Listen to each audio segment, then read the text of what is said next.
You're listening to Trek FM. Want to join in the conversation and share your thoughts on this episode? Join the Babel Conference, our listeners' discussion group on Facebook. Just type BABEL into the Facebook search field, and we look forward to seeing you there. This is Steve Sansweet of Rancho Obi-Wan, and you're listening to the 602 Club.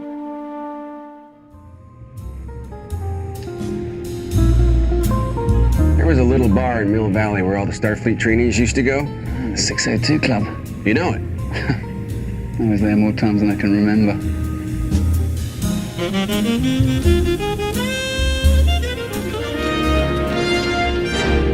Russians.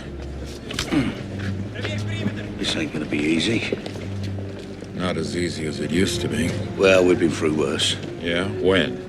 Flensburg, there was twice as many. We were younger. I still am young. We had guns. Put your hands down, will you? You're embarrassing us.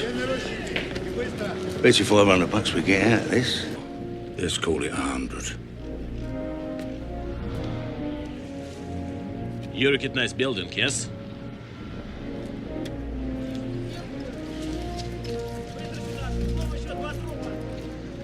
Drop dead.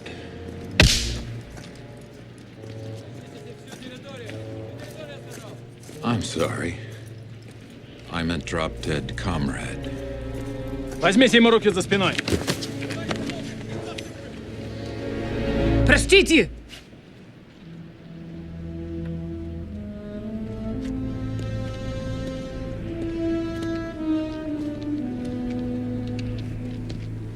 Where was he found? In Mexico. They were digging in the dirt, looking for this stuff.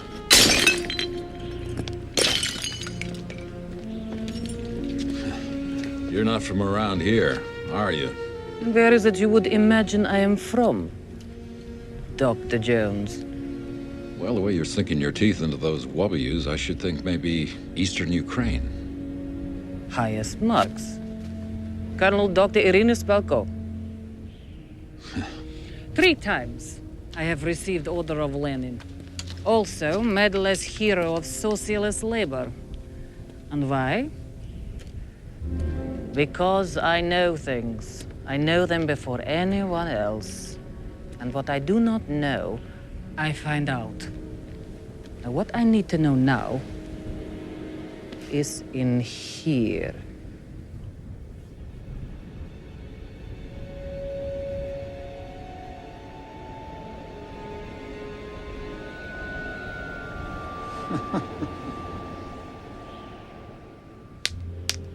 You're a hard man to read, Dr. Jones. Ouch. So, we will do this, what is the expression? Old-fashioned way. You will tell us. You will help us find what we seek. Welcome, everyone, to the 602 Club, where if drinks had a name, this is the place that you would get them. I am so glad to be here. I am your host, Matthew Rushing, and I'm just, this guy and I, we go so far back now because of this show. It is so wonderful to have back the one and only John Mills sitting in his seat. The butt print is back. How's it going, buddy? Oh, it's pretty great. I'll be bronzing the butt print pretty soon, which actually, no, that might not be a good plan. I don't know. I was going to say, that's going to make your chair a lot less comfortable. Yeah, I'll probably slide off. You know what? I'm happy with the way it is. Thanks for having me back, man. It's always a good time. Yeah, absolutely enjoy having you here. It is funny to think that years ago now, we met each other because of this show. That's true. And now we're buds. True. It's great. Yeah. It is funny to think that one of my best friends in the world, I didn't meet till this last year. Yeah. When we went to San Francisco together. So yeah, that's kind of weird, isn't it? If you want to find the show, you can find us all over the place. But one of the best places to do it is on iTunes at itunes.com/TrekFM. You can find every single show that we do there. And while you're there, I really encourage you. We say this every week, and I'm sure people just kind of like skip this part. But if you're not skipping it, reviews are really important on iTunes. They help people find the show. And so I highly encourage you, go over to iTunes, give us a star rating review, and help more people find the show. If you like it, spread the word by doing that. We're Parsec nominated show this year. We got a finalist position, so super Well excited deserved. about that. Well, thank Very you, well thank you. deserved, Matt. We do what we can here. We're here for the listeners. If you want to interact with us, you can get us on Twitter at TrekFM, Facebook at facebook.com/TrekFM. Heck, if you really want to interact with us, you got to go over to the Babel Conference, which is our listeners-only discussion group on Facebook. If you type Babel into the search there on Facebook, you'll find us. Or if you're at our website at trek.fm, which is a great place to visit because you can see all the different shows, all the different episodes, and anytime you're on a show page, click discussion, and that will bring you over to the listeners-only discussion group. And if you want more long-form conversation, you really got to get something off your chest, please send us an email. I love getting emails from people about things around the show. Go to trek.fm/contact, choose a show, choose the 602 Club, and that'll come to me and any other host here that's on that week. And you know what, too? Heck, if your email, send it to us about what we talked about. We could start reading those emails on the show and talk about, maybe make that a new segment. Who knows? So, but we got to get the emails in before we can do that. So, John, the reason that we have gathered in this hallowed ground of geekdom is to talk about something that may be the most maligned thing since The Phantom Menace. I'd say that's a fair statement. And it may even be more maligned now because a lot of people, I feel like, have mellowed towards the prequels. Yeah.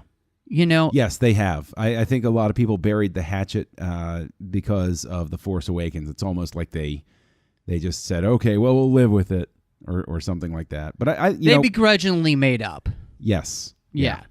They agreed to stop bullying the Phantom Menace. And I think, a lot of people may have gone back and kind of like watched the Clone Wars that may have helped their opinion, too, of the prequels, that kind of thing. So, but we are talking about none other than Indiana Jones and the Kingdom of the Crystal Skull tonight, which I don't think I've ever asked you this, John, so I'm going to be really interested.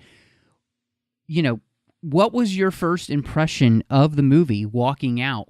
Your first time seeing it. I know you're a huge Indiana Jones fan, as so many of us are. When you first came out of the movie, what was your thought process, and what was your heart telling you about this movie? I liked it, and I remember being there. I was there with a kid, not one of my own kids, because I was there with a friend, and their kid came along. And it was this child's first exposure to Indiana Jones. And nice. I will always have a positive memory because I knelt down and talked to her about, the meaning of the end of the movie and Spalko's mission and, trying to open secrets that you're not prepared to understand and stuff like that. And I think that probably was a very positive thing to come out. And, so it's tied to that positive memory, but more importantly, I liked it. Was I raving nuts about it? No, but I liked it. I think I was probably in the same camp, to me, and this was my thought process going in, and this is different from every other fan, but for me, if I felt like this movie was better than the Temple of Doom, I was going to be cool. Temple of Doom is my least favorite. I still like them all, but it's kind of like Bond movies, where you have so many of them, and you definitely have your least favorites. And so if this eclipsed that for me, if I thought it was better than that, I was going to be okay. And I came out of it definitely thinking that it was. I think the strongest of the series is still Raiders and then the Last Crusade.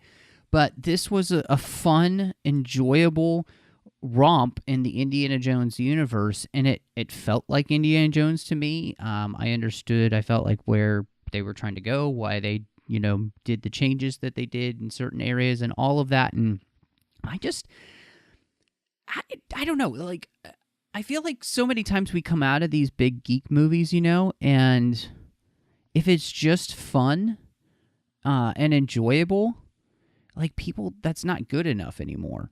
There's something about Indiana Jones that was always just, like, you came out of it feeling like you were Indy, like, and you could go, like, have rip-roaring adventures. Like, you just wanted to get out there and explore the world kind of thing. Like, it left you feeling good about yourself, you know? I think that I think that the earlier reference to Phantom Menace is very, very relevant, because this is something, again, where a lot of years passed and the legend of Indiana Jones just solidified and became more cemented in everybody's brain. And it creates this insurmountable hill to overcome. And I think that with Kingdom of the Crystal Skull, they're rewatching it this time, there is some stuff in it that betrays the feeling of Indiana Jones. It's not quite the same. And the two things that popped out at me, because I was I was talking with other people, and I was saying, why don't you like this so much? I want to try to, crack this nut, just really give it to me here. And I think personally, the path that I see here is it's far more complicated and linear than previous Indiana Jones movies. It's a much busier movie. There's no lead-in teaser adventure in the beginning it's all one unified plot. It's one pursuit through the whole thing. And I think that can be a little disorienting. And they're definitely going for a different vibe in this, trying to call out the 50s monster and alien movies instead of the 1940s serials. Right. So Jones exists in a different time and a different space. And I think that there's also a slower maturity to him that I think catches the audience a little bit off guard. He is older. It's just a function of time. Right. We're seeing a guy near the end, closer to the end than he was, I want to ask you specifically about that because, if you read any of the behind-the-scenes material, which I have the complete making of Indiana Jones books by Rinsler, who did the same thing for the original trilogy of Star Wars, which is a brilliant book. And then I was watching the behind-the-scenes stuff on the digital copy that I have. And one of the things they call out is really, obviously, this is something that the fans really wanted. Steven knew that, George knew that, Harrison knew that. But Harrison is really credited as being the one who kind of kept coming back to saying, why aren't we doing another one? The fans want it, and it's so much fun. Like, Harrison loves this role more than any other role, I think, that he plays.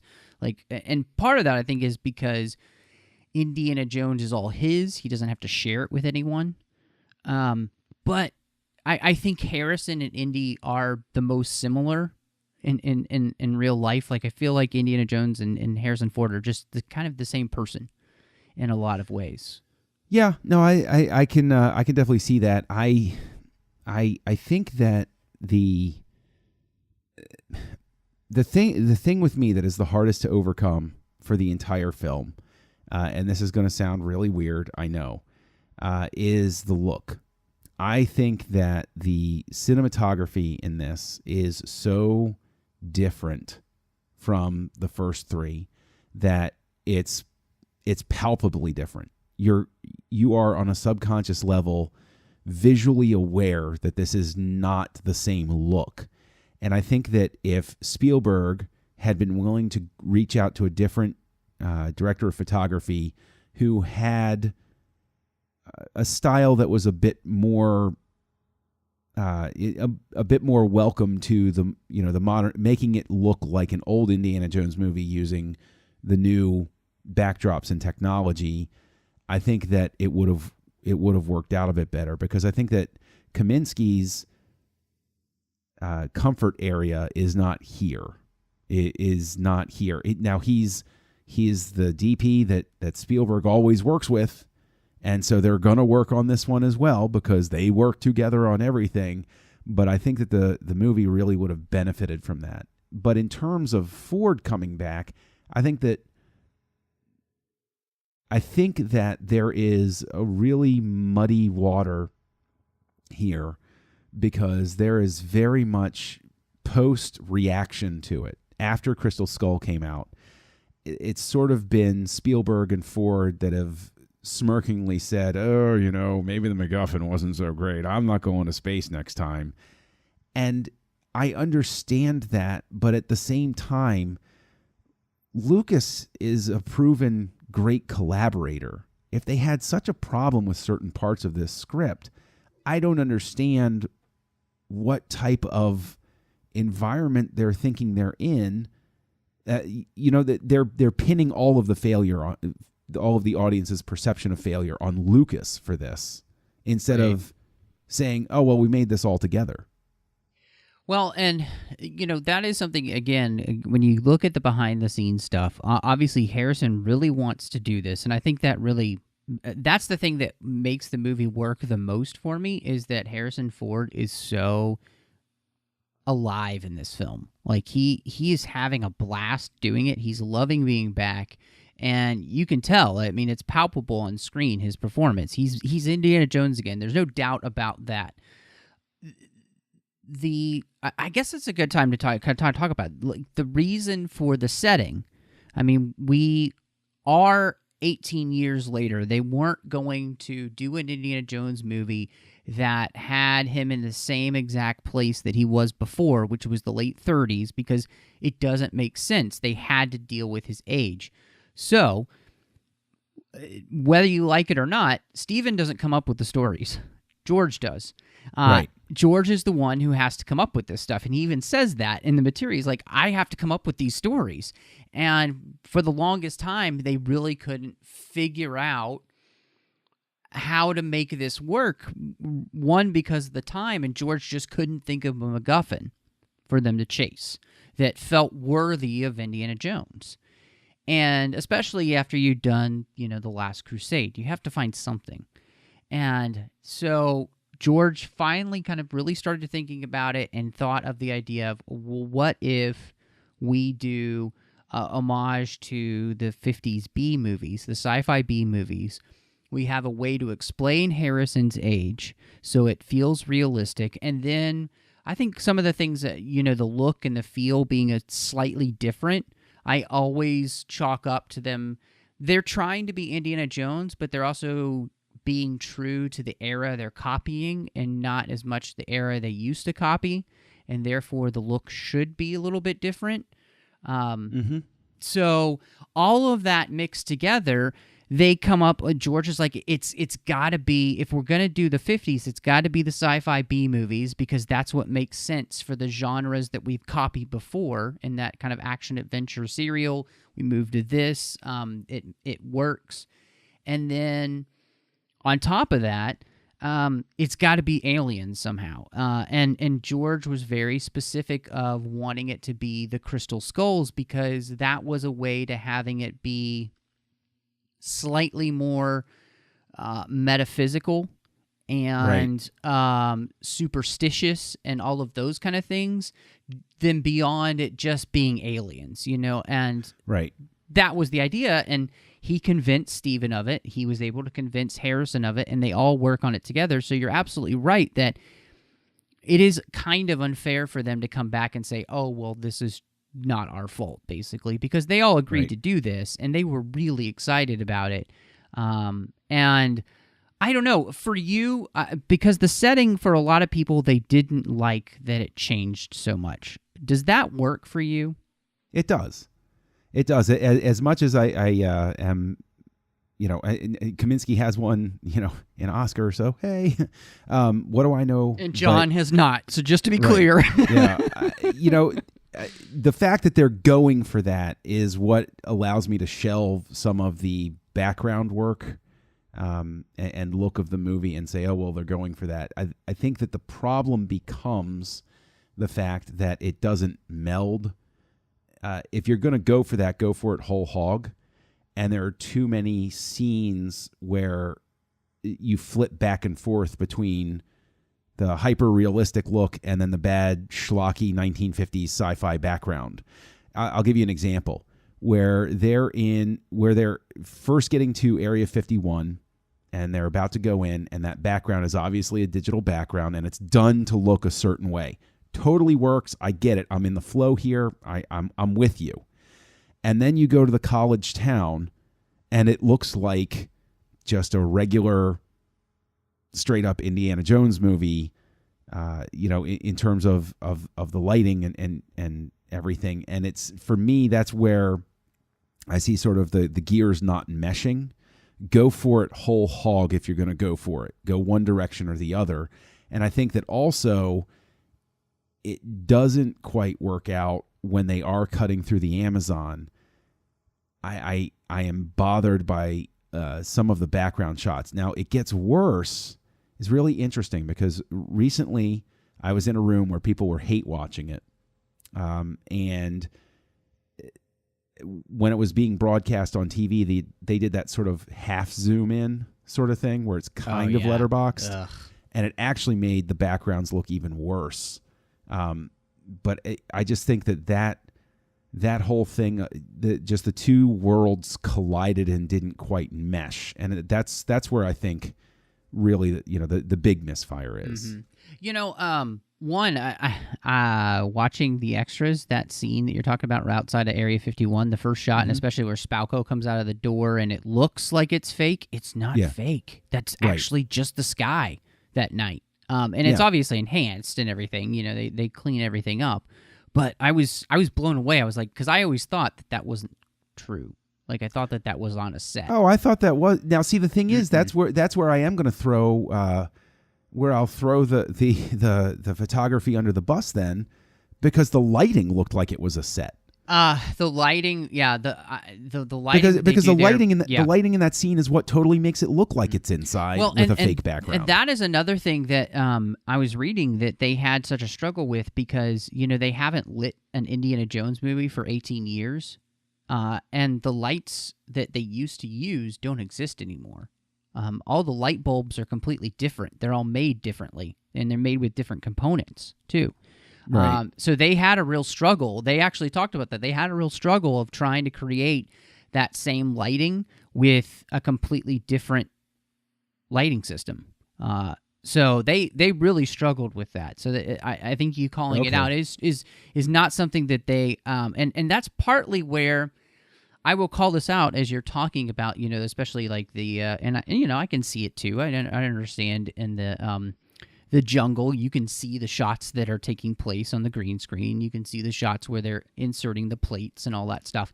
I do think that sometimes Steven's predilection for having everything be as real as possible actually hurts the film, because if you just do it completely digitally, it's sometimes easier to buy.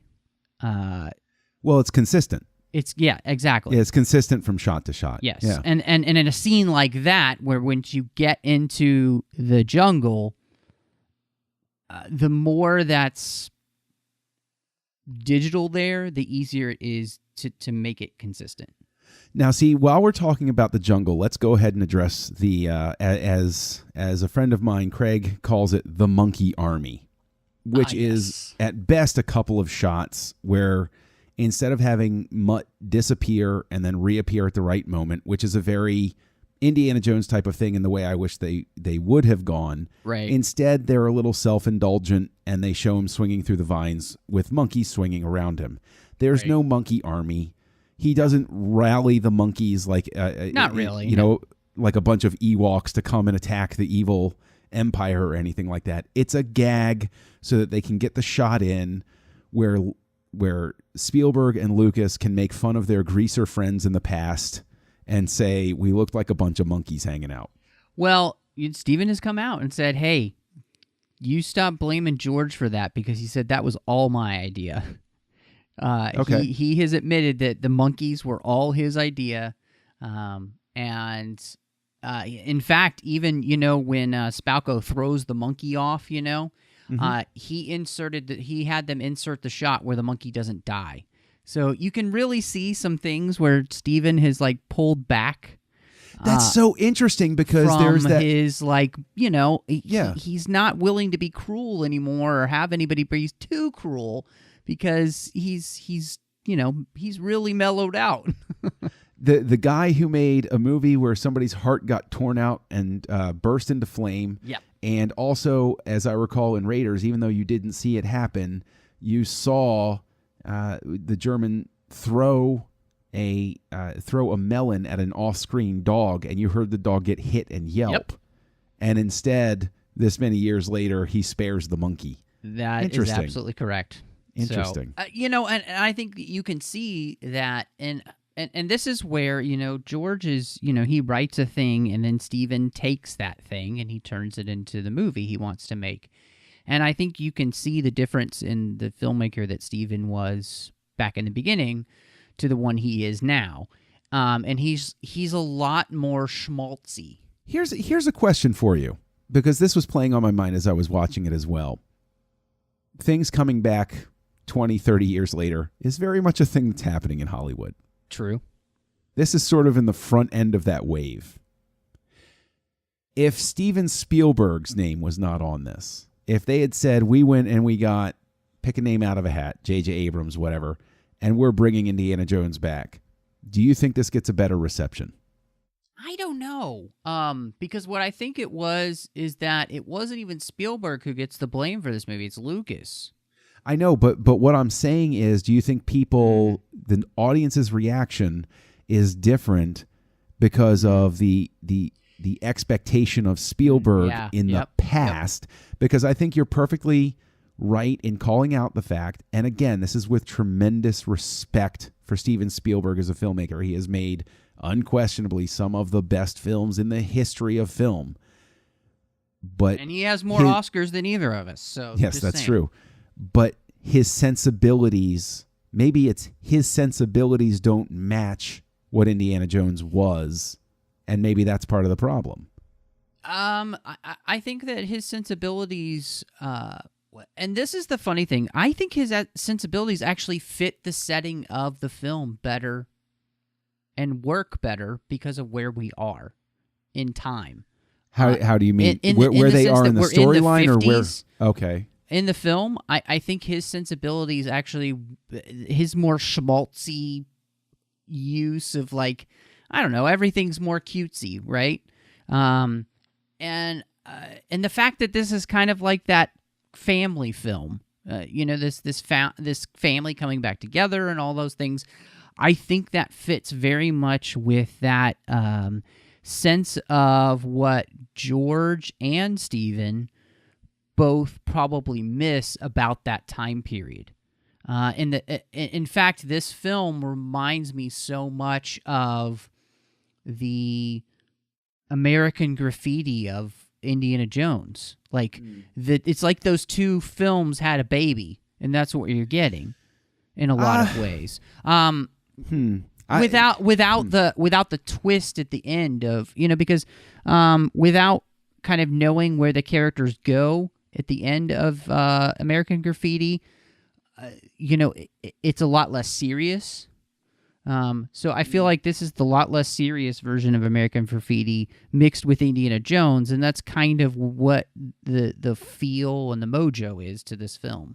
I don't want to come off as kicking the movie, because I do in fact enjoy it, but I think that I think that probably the biggest issue, and maybe this has to do, I don't know whose sensibilities match what or get what, if you want to call it blame or whatever, but the monkey army, as people call it, isn't the only self-indulgent moment where we get a Marcus Brody portrait, then we get a mention of Marcus Brody, then we get a statue of Marcus Brody get decapitated.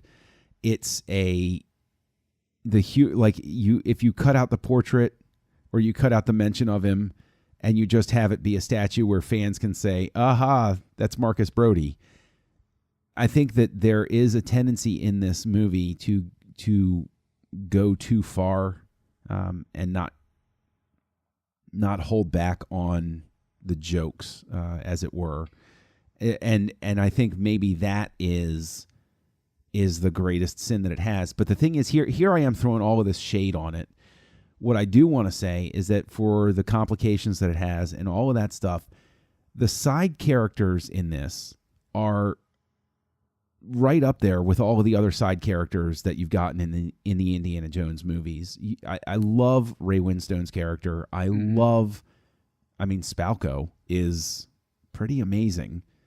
And it's so easy to sit back and, ping these little things, and they're worth note and everything. But I think that this movie works a lot better with the character interactions than people give it credit for. Yeah, no, because I love that you're going there. I just wanted to say a couple more things that. Oh, sure. Just about the kind of like wrap up this conversation we've been having about the setting and everything. I think that the setting is kind of perfect, and I think that the way that both Stephen and George work together to create the setting creates a different feel, and connecting with what you were talking about with Brody, and those kind of scenes, because I can see where you're coming from. And I can definitely see that this is definitely one of those movies where I think Stephen indulged a little bit too much in the humor of the instead of having some things be more serious. But I also see this movie and its setting and what they get to talk about, specifically through Indy talking to the new regent, played by Jim Broadbent. The fact that they're at the stage of life where life tends to take more things away than it gives. Yeah. And I feel like this movie really is, in a lot of ways, Stephen and George musings on that idea. And even Harrison, too. That they're all at the age where life kind of tends to give more than take more than it gives. And yet, what I see here is that this is also a story that reflects that George Lucas has found a second life. Yeah, I can definitely see that. I think that to speak to the point overall about the setting and everything, the setting is fine. I don't have a problem with the setting, and I don't have a problem with it being a sci-fi movie.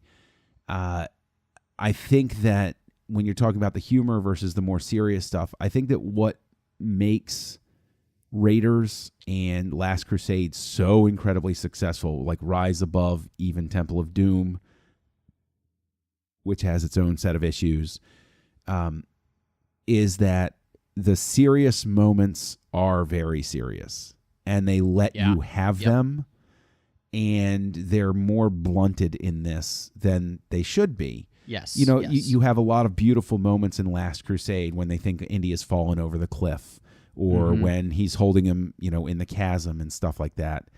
And I think that if they had been leaner with the number of side characters that they brought in, they wind up with a cleaner movie overall that allows them, to be more focused with that.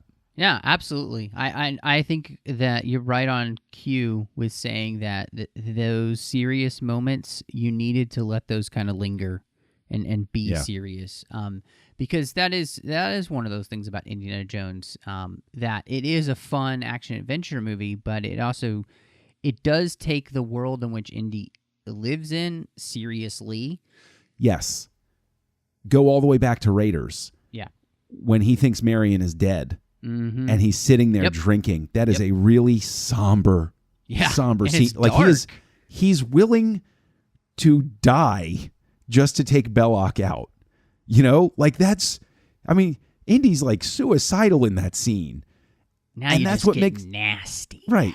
But that's the thing that makes the humor in other parts work, is you see that humor is the release valve, not the default setting. But all that said, there are still jokes in this that work. Yeah, well, and I wanted to ask you, because I think that this is a place that maybe some people had an issue with, was bringing Marion back. I'll never have an issue with that. And I wanted to know, for you, how that, because we started talking about, some of the character interactions and everything, and this is definitely one of the, cruxes of the film is bringing her back into Indiana Jones' life. Yeah. How does that work for you? Perfectly fine. I seriously, you're going to bring Marion Ravenwood back. Okay. Sold. Done. And they have a love child. Sold. Done. Like 100% of the time. There's no ifs, ands, or buts about it. And it's part of that, colored by nostalgia or whatever. Maybe, but at the same time, I think that there's even still chemistry between Karen Allen and Harrison Ford. they're still able to make it work. I'm perfectly happy with it. It completely flies for me. What I mean, but what about you? So I was very specifically rewatching this film for the interactions, because I know that has been a criticism for people about the film, whether it's Karen Allen or Shia. These characters, not working for a lot of people, and I feel exactly the same way you do. That specifically with Karen Allen, I feel like that her and Ford fall into the routine where they left off. And yes, they feel more mature and all of those things, but Karen Allen is so vivacious in this movie. She's so much enjoying being there, and so is Ford, that it's electric, their chemistry together. They're just having a blast being back playing these characters, even though they're old. Let's not beat around the bush. These guys are old, but they bring this life to them that makes them feel young again. And I also want to say, because you mentioned his name, that I am tired of the beat up on Shia LaBeouf as an actor thing. I get that he's made some personal life choices that leave something to be desired at times. But in terms of being an actor, he's a fine actor, and he pulls this role off just fine. He is obviously, I'm going to go ahead and say that Mutt is Lucas musing on who he was back then. Mm-hmm. And the Indiana Jones and Mutt relationship works it works well, and there are moments where it works perfectly, and there are great moments between, even with the three of them, where he's when Mutt is just a guy that he's met. You don't need college. Get out there and live the world. Yes. You're my son. You're going to go to college. Wait a minute. What the heck? There's very much. I enjoy the dynamic that happens with them. I do. I think it's fun. No, I absolutely agree with you, because, on top of Marion being back, them having the love child, and it being Mutt, and it being Shia LaBeouf, I watched really closely, and he's really good in this movie. He is. He's really good in a lot of movies. Yes, he plays off Harrison Ford very well, and they seem to get along very well. Him and Karen Allen, Karen Allen was reading the chapters on this film, and she called out, she's like, this kid is so good. He has so many great instincts as an actor at this age that he is at, and the way that he just kind of delivers lines when he's talking about, how college isn't for him, and he's been to all sorts of colleges, and he even drops in, and I'm good with a blade, but I mean, it just never was for me. The way he delivers all those lines and they come back to play is just, it's just phenomenal. I don't know. I was watching that and I was like, I feel like people watch this with Shia covered glasses. Yep. And but they're watching it with the Shia who's gone nuts in his life. It's kind of like when people watch Jared Leto in a film and they can't see anything other than his whatever persona he is in real life. Idiosyncrasies. Yeah, exactly. But the actual performance here is really wonderful. It's a great performance. I agree. I don't know. Yeah. I see. This is the thing that I know that you and I both have been pinged on occasion.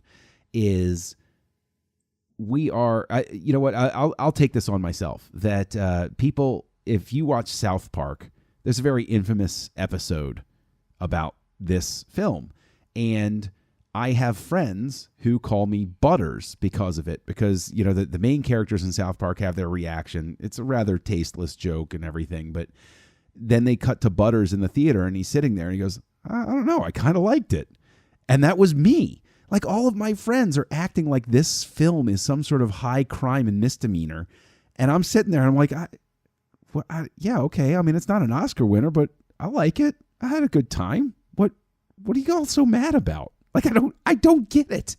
I don't it's one thing to, sort of go through and get, oh, well, you're looking at things too positively. Oh, you're looking through these types of glasses. But I legitimately do not get the hatred for this.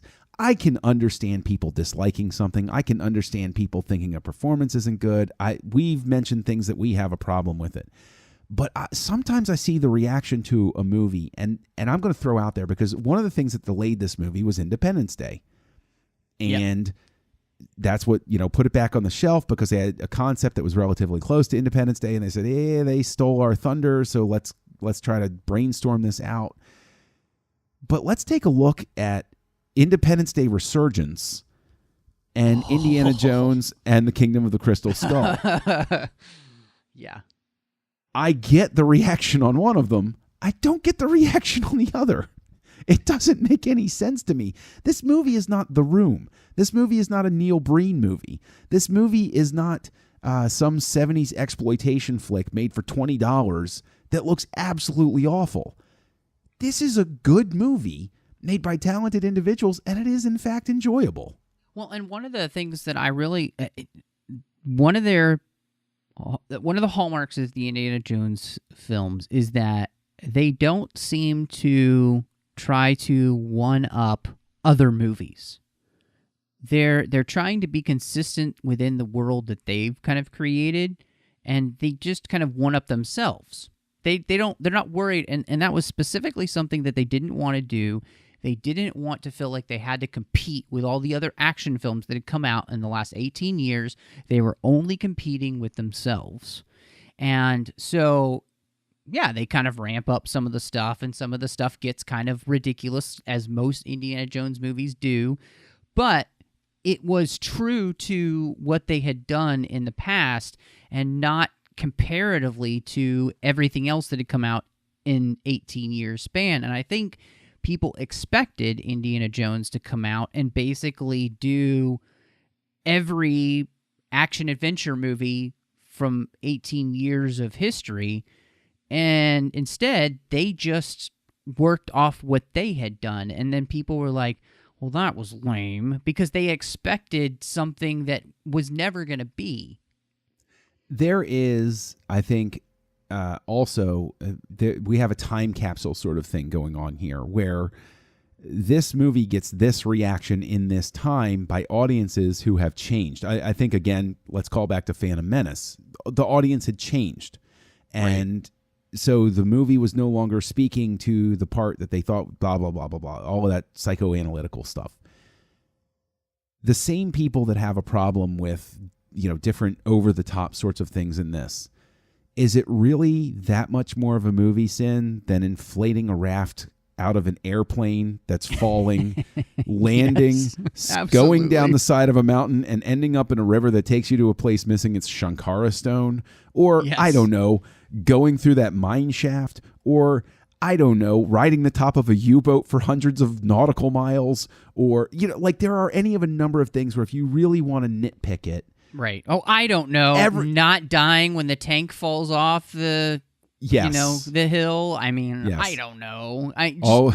Not dying while being dragged by a truck. Yes, and it's and I do understand, because of the things that we've already pointed to. That the look doesn't quite match, and the humor is too indulgent at certain points, and you could have done without this. You could have made this tighter. You could have maybe blended these characters.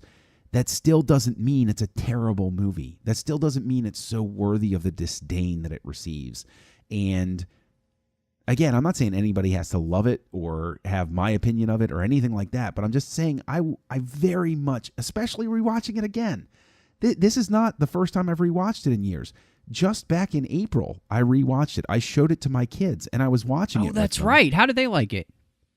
They are completely conscious of what people, have said about the movies. They've overheard conversations with my other friends and stuff like that.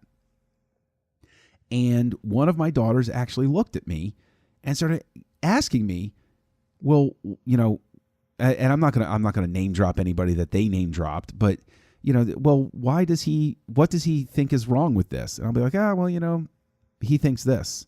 And my kid just scrunches up her nose and she says, why do people take it so seriously?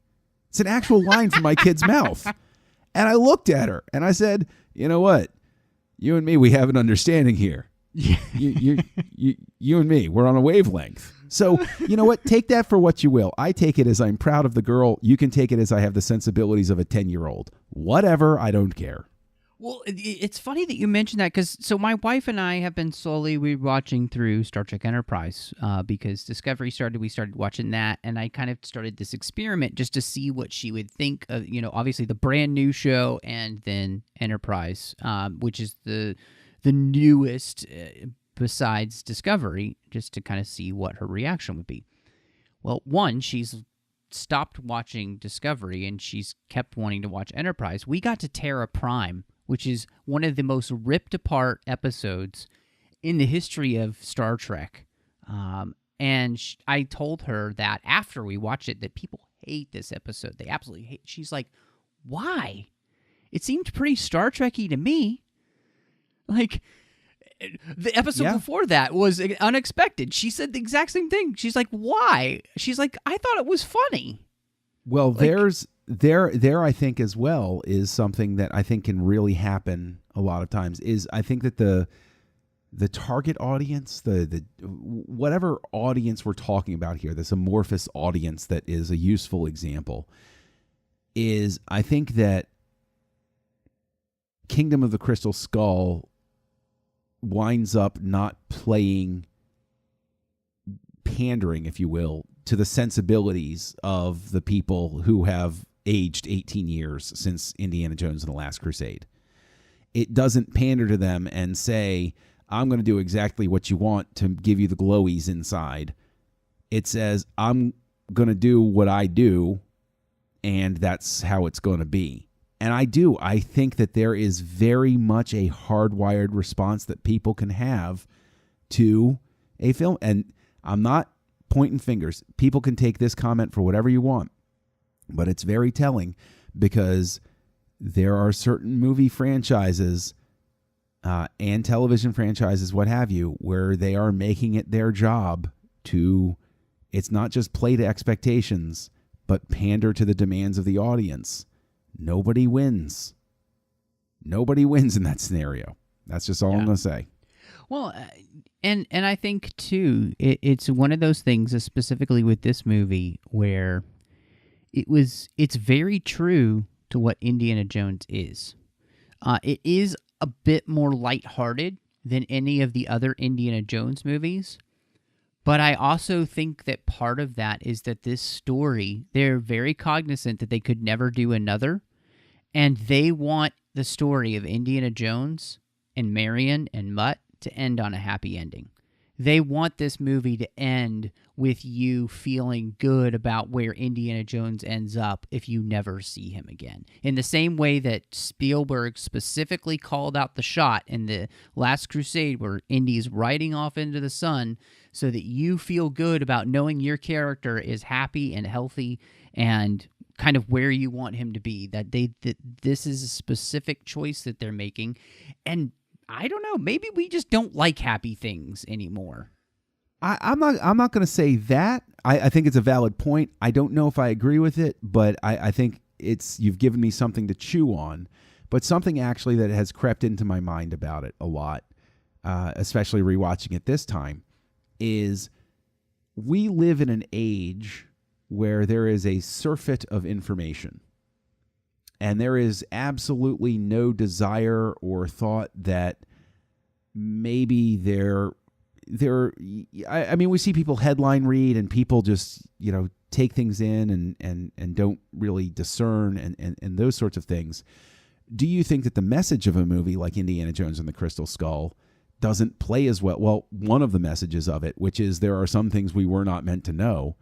Do you think that there's something psychological at play there? That people are going to reject that in the modern age. That's a good question. I love that message, too, because I feel like it fits perfectly within the idea of who Indiana Jones has been and who he is now. Because when you think about it, if you watch the movies chronologically, Doom is the first one, and Indy is basically Mac. He's a treasure hunter. All he's after is kind of like fame and fortune and finding these, lost treasures. He's not really a guy that you kind of like, honestly. And that's true. Throughout the series, if you watch it in chronological order, Indy continually grows into a person who becomes first kind of a begrudging believer, and then a believer, and now he's a full-on believer.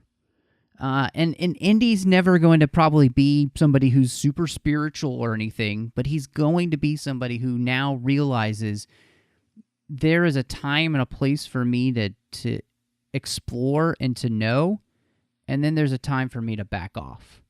Right. There's a time for me to get out of the spaceship, as it were. There's a time for me to say, I'm good. And yes, there's a time to close your eyes, and there's a time to take a leap of faith and those sorts of things. And yeah, I really can't resolve it. Do we live in an age where people just, is it really that different than the end of Raiders, which is there are some things you're not meant to possess or hold? And of course, you can call it a cheap call out if you want to or whatever, but the Ark is in this warehouse in Area 51, which is apparently full of things people shouldn't be thinking about or messing with, which is in the same area where they are testing nuclear weapons, which are really a game changer in the history of humanity because we suddenly became capable of ending all life on the planet in the matter of minutes. Now watch out. Here comes Genesis. But it really is. Here comes the A-bomb. Right. No, but seriously, think about it. Like, the first place they go to is where the Ark is, which is where this other thing is.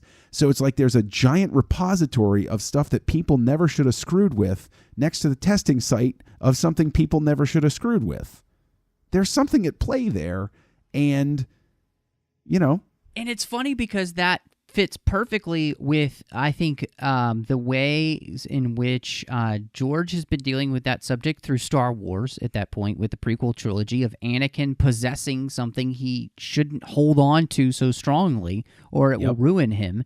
And Spielberg has played with those ideas with playing God and maybe not playing with forces that you should be playing with in Jurassic Park. And, of course, seeing people play God in something like as serious as Schindler's List, right. And so it feels like this is kind of the culmination of everything that Spielberg and Lucas have both been doing over, their entire careers. And, yeah, they are, I think, saying something really important, which is humanity, wake up. There are things in which you are not meant to understand. And look, I don't think Lucas or Spielberg are specifically religious, but I do think that they have a respect for and an understanding that human beings on the totem pole of intelligence aren't the top dogs. Whether that means there's a God or something like that, I mean, I'd be interested to have that conversation with them, but they're clearly saying, in this, we're not meant to know it all. We're not meant to be God. And isn't that kind of back in the Garden of Eden what, we wanted to know it all? Maybe we shouldn't be know-it-alls. Yeah, no, that's absolutely true. There are certain things, and how many zombie movies now are rooted in the idea that scientists were screwing around with a virus that didn't that shouldn't have been messed around with, or some sort of cure backfired and there were unintended consequences. I mean, over on Stage 9, we just talked about the most recent I Am Legend with Will Smith. Yeah. And the whole thing with that is kicked off by somebody intending to do good and screwing around with something that shouldn't have been touched, and it winds up killing everybody. And that is very much a theme that, is reinforced in the Indiana Jones. There are certain things you can sit there and people can roll their eyes and people can say, oh, well, no, we should be masters of our own destiny. And sure, we should. But at the same time, there are certain ethical lines where people should look at them and say, it's okay. I don't need a more aggressive honeybee. let's not create a more aggressive honeybee and introduce killer bees to the Western Hemisphere. You know, that would have been a good idea. Yeah, possibly a great plan to not do. You know, it is interesting because I think that what you get is that you get an Indiana Jones who is what you said earlier. You know, he is a little bit slower. He's a little bit older, but he's also a lot wiser. And by the end, he clearly understands when to make the decision to let go and to not know. And I think that is the epitome of what it means to be a wise human being, somebody who has learned from their past. And that's what we get in this Indiana Jones. And I think it's, you know, he's a little less cocky and he's a lot more sure of when to not stick his nose in possibly God's business or an alien's business. Transdimensional beings are not ones to be suffered. No, absolutely No, not at all. Not absolutely at not. all. And I do not want to go out like Spalko because that looked really painful. That did. And it looked a you know, lot like just- Grievous's death. Oh, yeah, it did, didn't it? Yeah. Oh, man, it did. Let's talk about them, though. Yes. I wanted to talk about Spalko and Mac, and we mentioned it earlier, but let's start with Spalko because I was watching the extras, and Johnny Williams was talking about creating her theme and how excited he was to create her theme because he got to kind of do this noirish, femme fatale, kind of sexy, undertone, dark theme for her. And he tells Steven, he's like, I don't know, she's just my kind of babe. Like maybe she shouldn't be. And No, I think that Cate Blanchett plays her with. I think what is great about her performance, absolutely wonderful about her performance, is this is simply somebody. She's like Belloc, in that she doesn't really care about who she's working for. She is working for the people that are willing to give her the leeway to get what she wants. And if she, you can see this character, if she had been born in the cornfields of Iowa, she would have still followed this path, only it would have been the United States government that was pushing her forward. And another thing that I love about her character is these types of the psychic powers and the experimenting with them and stuff like that. The U.S. and the Soviets were firm believers and pushing for these things. Hardcore. They wanted to recruit people to act as mind spies and act as people who could influence things. And I think that she really nails the frustration of a person who wants to believe they have this power. But, let's be honest, it's probably not really there, You're a hard man to read, Dr. Jones. Exactly. And you know what? I want to high marks for her accent, because the way you're sinking your teeth into those W's, that is really, it's so easy to do just that schlocky Russian accent. And she did an actual nuanced, believable, non-native English speaker accent that is stunning. Like, it's really like next level stuff. Well, I mean, I love that Steven wanted her. And one of the things about the Indiana Jones movies is they always get fantastic actors. And getting Cate Blanchett, I mean, is a huge get, because at this point she's really rising up in the ranks. And she's a fantastic actress. I love Cate Blanchett. I've seen most of her movies because I love her so much. So I'm right there with John Williams. But I agree with you. She makes for a fascinating villain in the sense of Belloc, because she's not quite evil. She just is driven by this intoxicating desire, almost like Anakin, to know what she shouldn't know. Well, I will throw out there that she is pretty evil, because she lists off the awards that she was given by the Soviets. And true. You weren't a nice person if you got those sorts of things. Yeah, she probably had no qualms about killing people. she was amoral. It's not that she was immoral, she was amoral. The only thing that defined her, like Belloc, was her desired goal.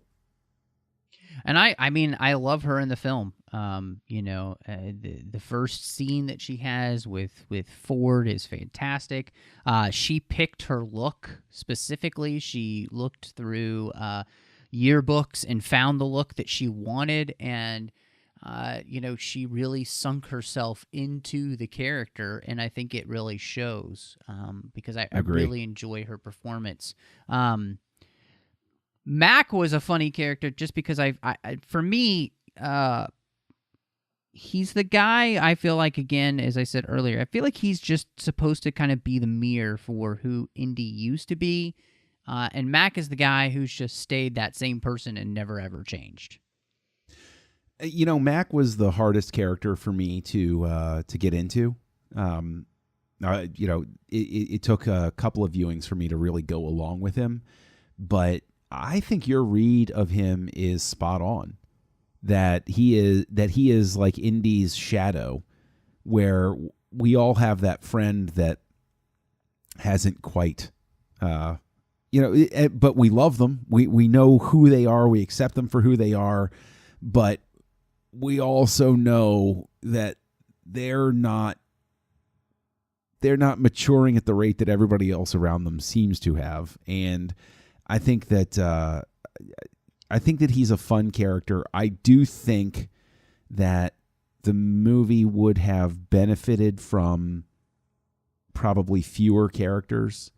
I think Mac, as much as I enjoy Mac is not vital to the plot.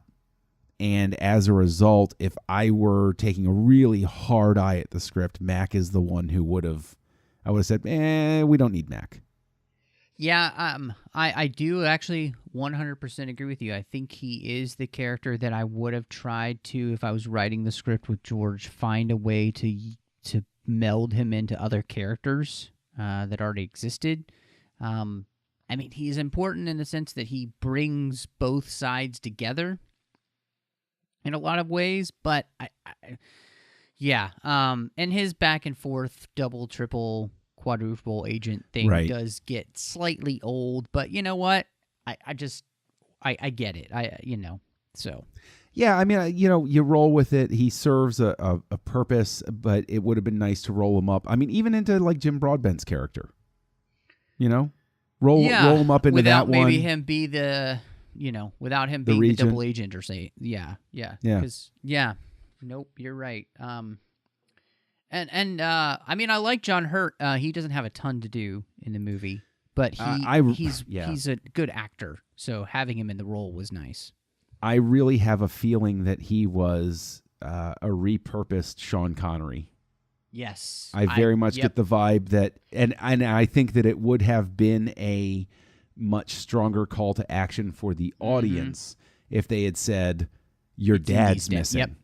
Yeah, it would have been a full family affair. And actually, they did ask Sean to come back, and Sean said, because in the interview he gave for the book, he said, if anybody could have gotten me out of retirement, it would have been them, because I would have. He basically said I would have come back in a heartbeat if I wasn't having so much fun being retired. Because he absolutely loved working with Harrison and George and Steven. He loved the role. He just, he didn't really want to give up retirement, which, hey, I totally get when you're I get that too. I wonder if maybe there's even some sort of reflex action that Diamonds Are Forever, just left such a mark on him. He's like, yes. Oh no, I'm quite all right not coming back to this role. Never Say Never Again, I think, is the one that really left the scar. No, Never Say Never Again. Yeah. That's like a colonoscopy without, any kind of protection. Ugh. Yeah, Wow, I forgot about Never Say Never Again. That is, wow, you want to talk about hell's double feature. It's Diamonds Are Forever and Never Say Never Again. Only if you never want to watch another movie again. That would be, yeah. That is it. I'm trying to think of anything that we've been talking through everything, and as per usual with us these days, it's kind of flow of consciousness, but yeah. Was there anything else about the movie that kind of stuck out to you that we didn't get a chance to talk about? I got a question for you. Yeah. Did the ants bother you? Because I know a No. lot of people... Okay. I love the ants. Me too! The ants are Indiana Jones. My kids love the ants. My daughter covers her eyes because she thinks that death is horrifying. And what's an Indiana Jones movie without a horrifying death? Yep. You need a horrifying death in an Indiana Jones movie. I had a lot of fun with it. And the extra, Steven's like, it's the one time that we couldn't have the real creepy crawlies because there was absolutely no way to make them do what we wanted them to do. And of course, it's really dangerous. The other thing is that I'm highly allergic to fire ants in the first place. Really? So I get bites and they blow up pretty big. Anyway, having that scene in the movie, it freaks me the heck out even more than the other creepy crawlies because I'm actually really allergic probably to those kind of ants, and they just ugh. I just thought that they were great. I thought the tone was perfect. I thought everything was great about that. Are there other things in the Amazon that I would have trimmed back? Yeah. In that sequence, there are plenty of things I would have trimmed back, but the ants are not one of them. I would have left them in 100% of the time. Was there anything else for you that kind of just stood out that we haven't talked about? Maybe music, or I don't know. What have we not talked about before we rate this sucker? No, the music was good. It's latter-day Williams can get a little repetitive at points, but at the same time, I tend to forgive it. I thought the score was fine for this. Okay, last big question then. The fridge. Yeah, they shouldn't have had it fly as far as they did. Although, don't have it fly. If it didn't, he'd be dead. So, find anything. Put the town farther away from the bomb. Yeah. Show that there are several towns or something like, and you've solved it right there, where he's on a fringe place, or something like that. But the thing is, then you get into the whole it's not realistic. No, you're right, it's not. And yes, it's a joke that goes too far. I get it. That's fine. He flew through, and it's lead lined. Yeah, we had lead lined stuff, but at the same time, if you want to go down the realism angle. Okay, they got the countdown for the bomb. They have spotters that would be able to tell that there was a dude running around in the town, much less a car driving through. It's not like they just couldn't do anything. They'd be like T-1. Oh, Larry, there's somebody out there in the town. Call off the countdown.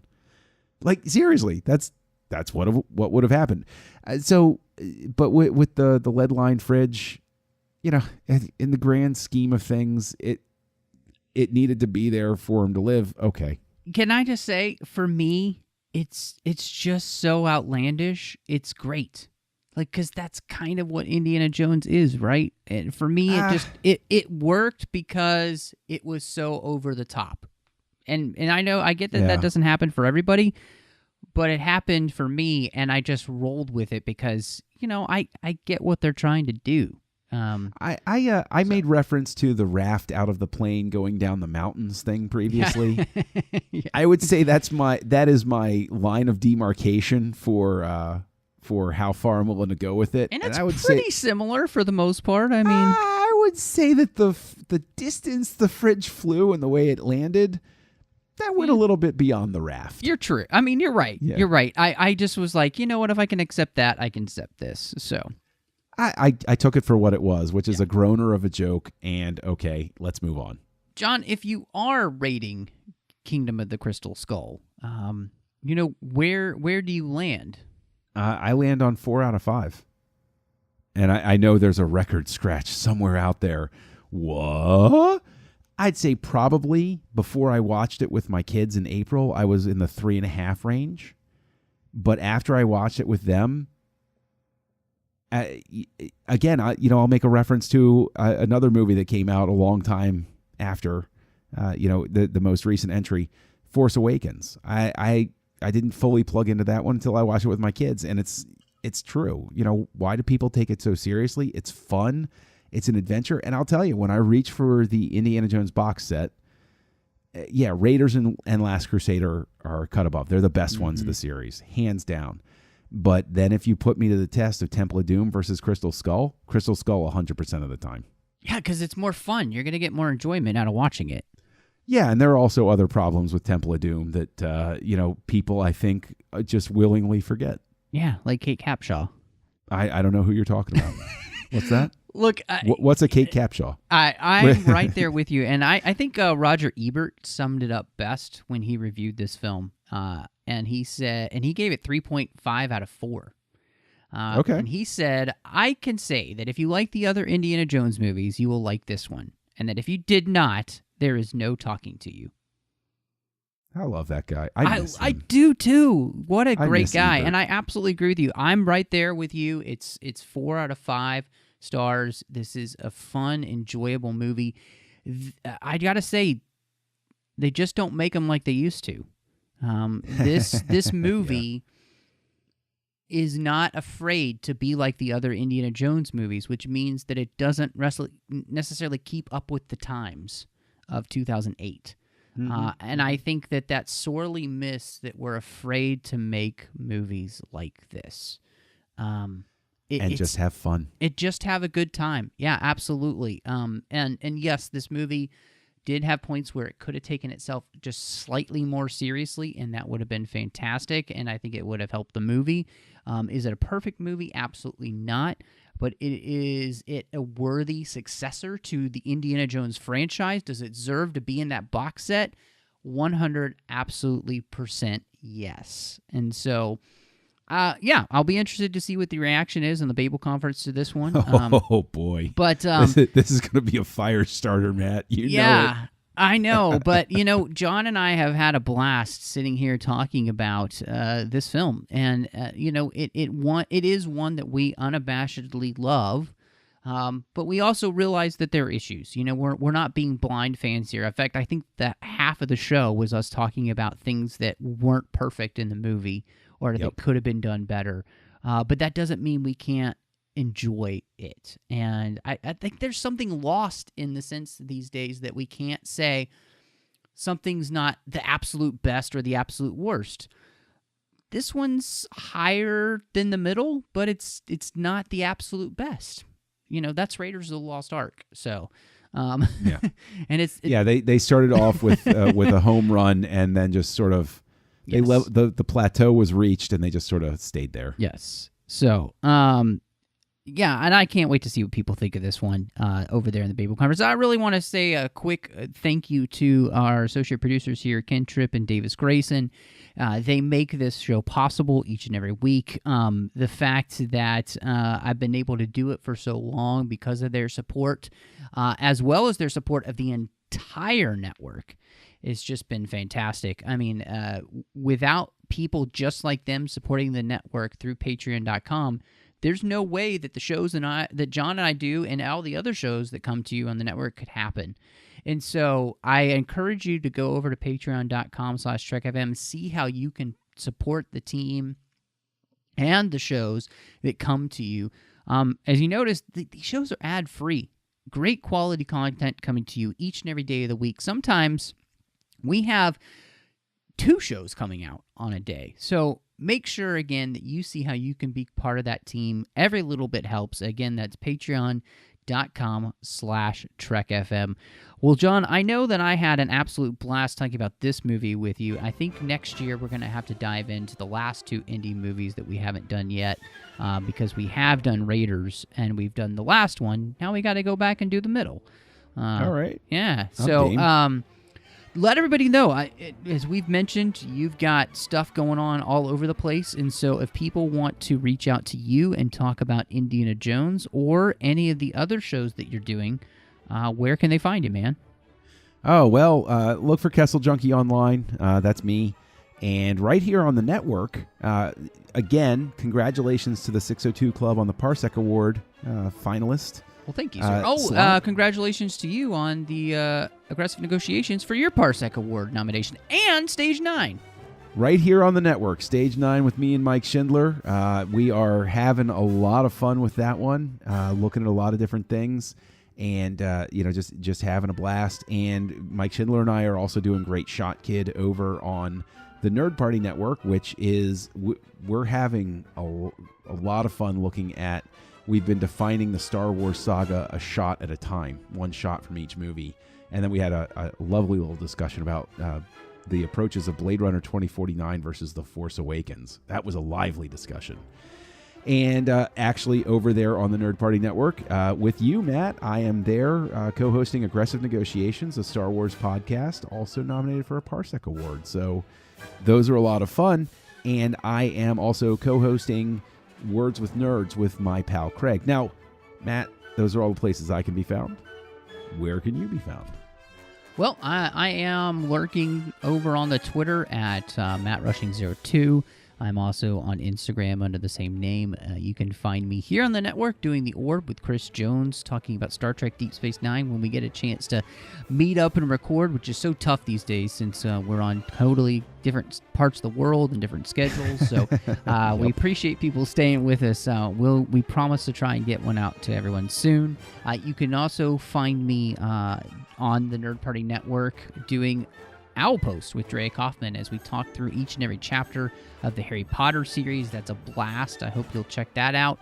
And then last but not least, I'm doing a show called Cinema Stories, and that is with my good friend Courtney, and we're talking through film, but we're going through it with the lens of faith. And so, like recently we did Interstellar. We've done a bunch of other movies already, so I hope you'll check that out.